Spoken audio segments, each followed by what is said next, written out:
गणेशाय नमः। नारद उवाच प्रणम्य शिरसा देवं गौरीपुत्रं विनायकम्।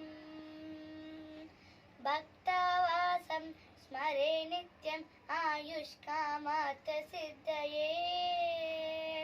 प्रणम्य शिरसा देवं गौरीपुत्रं विनायकम्।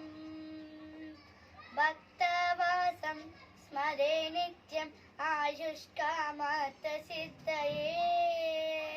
प्रथमं वक्रतुण्डं च एकदन्तं द्वितीयकं तृतीयं कृष्णपिण्डाक्षं गजवक्त्रं चतुर्थकं लम्बोदरं पञ्चमं च षष्ठं विकटमेव च सप्तमं विघ्नराजेन्द्रं धूम्रवर्णं तथाष्टमम्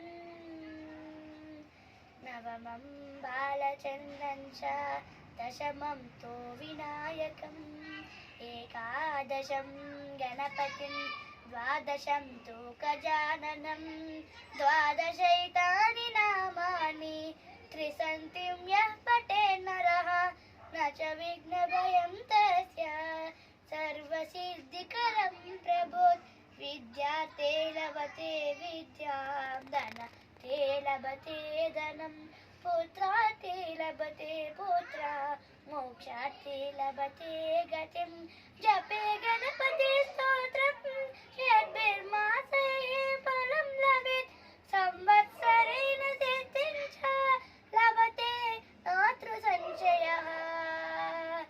अष्टभ्यो ब्राह्मणेभ्यश्च लिखित्वा यः समर्पये तस्य विद्या भवेत् सर्वा गणेशस्य प्रसादतः इति नारदपुराणे संकष्टनाशनं नाम श्रीगणपतिस्तोत्रं सम्पूर्णम्।